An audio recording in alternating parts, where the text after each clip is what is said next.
Hello বন্ধুরা, কেমন আছো তোমরা সবাই? আশা করছি যে যেখানে আছো সুখে আছো, সুস্থ আছো, ভালো আছো। আমি এখানে ভালো আছি। তো আজকে আমরা এসে গেছি একটা জায়গায়, যেটা তোমাদের আমি বলেছিলাম যে আমি আমার নেক্সট ব্লগে জানাবো। তোমরা দেখে আশা করছি একটু হলেও গেস করতে পারছো। তোমরা কি গেস করতে পারছো বলো তো আমরা এখন কোথায় এসেছি? তো চলো পুরো ভিডিওটা দেখতে থাকো, তাহলে বুঝতে পারবে আমরা কোথায় এসেছি। এই বাবা নিচে বস, এই বাবু নিচে বস, যেটুকু বসতে দে।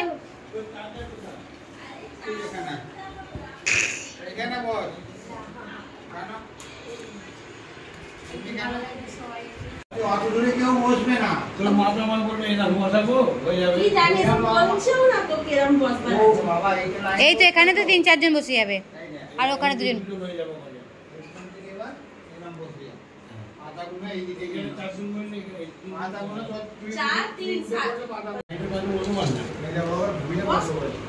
আমি একে খাওয়াবো, অল্প দাও, লাগলে নেবে।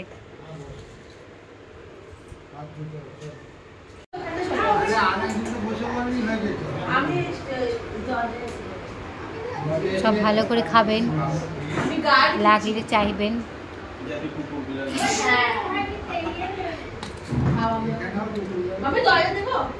ডাল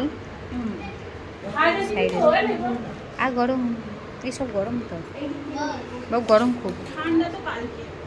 আচ্ছা ঠান্ডা কালকে, আজকে গরম। আমি আজকে ঠান্ডা, কালকে ও বাবা। তোমরা আশা করি দেখে বুঝতেই পারছো যে আমরা কিসের ইনভিটেশনে এনাদের ঘরে এসেছি। হ্যাঁ, আমি তোমাদের বলে দিই, তোমরা বুঝতে পেরেছো, তবুও আমি তোমাদের বলে দিচ্ছি। আমরা রান্না পুজোর ইনভিটেশনে এসেছি। এখানে উনি আমাদেরকে রান্না পুজোর জন্য বলেছিলেন, মানে বৌদির যা, অ্যাকচুয়ালি বৌদিতে তো ওদের নিজেদের লোক, ওরা তো আসবেই।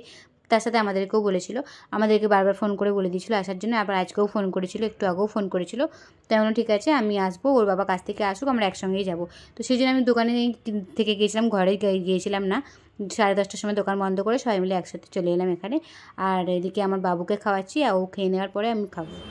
মাছ ভালো লেগেছে, দেখি কটা মাছ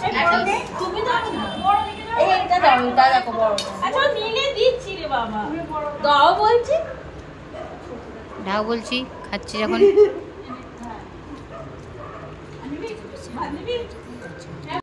আর না কলা দিয়ে কুমড়ো নেবে না, আছে আছে, বাস আর কিছু দিন ডাল দিন, আমাকে এখানেই দিয়েছি।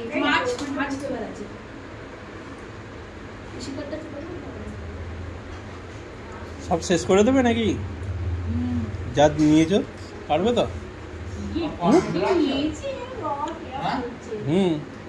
রান্না পুজো খাচ্ছে তো, কতদিনকার ইচ্ছা ছিল যে একটু রান্না পুজো খাবো। ইচ্ছাটা সেই বলে না, ভগবান আছে কোথাও না কোথাও, ঠিক।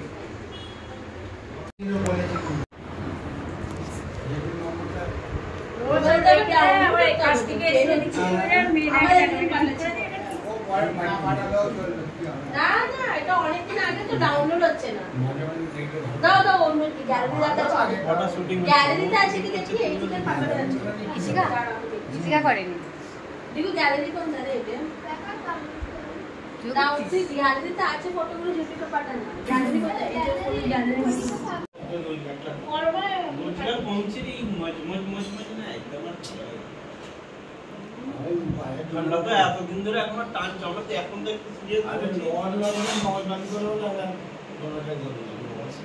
এখনকার যা দিনকাল পড়েছে কিছু করার নেই, দাম চলে গেছে। ঠিক আছে,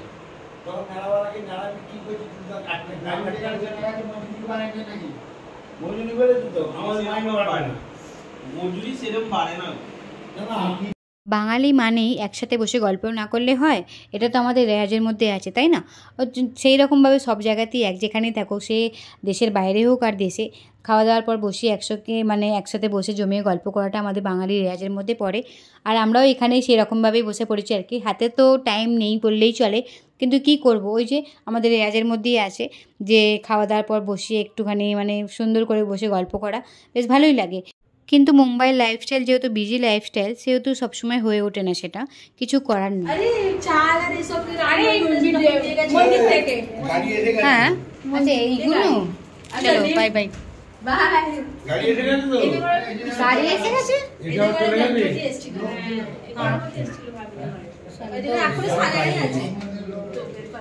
আচ্ছা এটা পরে গণপতি এসেছিল বেশ ভালো লাগছিল যদিও এখানটাও পুরো একদম লোকজন রঙ্গোলি সাজানো ভালো। আর ওদের তো রঙ্গোলিতে মাস্ট করবে অবাঙালিদের।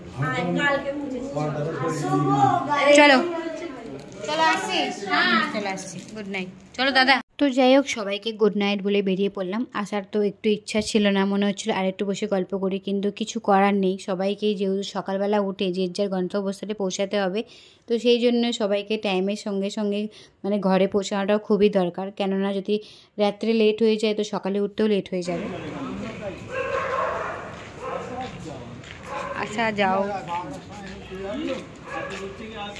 তো সবাই মিলে একটা লিফটে করে নিচে নেমে পড়েছি। আর এমনি কি বলবো, অনেকটাই রাত হয়ে গেছে, মোটামুটি 11:30টার আশপাশ হয়ে গেছে হয়তো। আমি ঘড়িটা দেখিনি ঠিক, হয়তো বলতে পারছি না, কিন্তু মনেও তো আমার হচ্ছে 11:30 বাজে। তো এখন আমরা মোটামুটি নিচে চলে এসেছি। আর দেখো এইদিকে সামনে বিল্ডিংটা, এই সামনে বিল্ডিংটা নিচে আমার দোকান। আর দেখাচ্ছি আমার দোকানটা সামনের দিকে। আর বিল্ডিংয়ের পাশে মানে দোকানের বিল্ডিংয়ের পাশেইটাই হচ্ছে আমার ঘর, মানে থাকার ঘর যেখানে আর কি আমরা থাকি। আরে বৌদি আর আমরা একই বিল্ডিংয়ে থাকি। তো যাই হোক, মজা তো খুব সুন্দর হলো আর ভালোই লাগলো। এরকম যেন প্রত্যেক বছরই আসে, আমাকে তো খুবই ভালো লাগে। খাওয়াটা বড় কথা নয়, বড় কথা হচ্ছে কি মানে সবাই মিলে একসাথে বসে গল্প করা, সেই সময়টা তো সবসময় হয়ে ওঠে না। তো যখনই সুযোগ পাই বেশ মনে হয় যেন আরও একটু বেশি গল্প করি, কিন্তু মুম্বাইয়ে যেহেতু থাকি লাইফস্টাইলটাই আলাদা, তো কিছু করার নেই। এরমভাবেই মানে কী বলবো, আর কাটিয়ে যেতে হবে প্রত্যেকটা দিন। তো যাই হোক, ভিডিওটা আর বেশি বাড়াবো না। আর চলো আজকের মতো ভিডিওটা এখানে শেষ করি। যদি তোমাদের ভিডিওটা ভালো লেগে থাকে তো একটা লাইক করে দিও।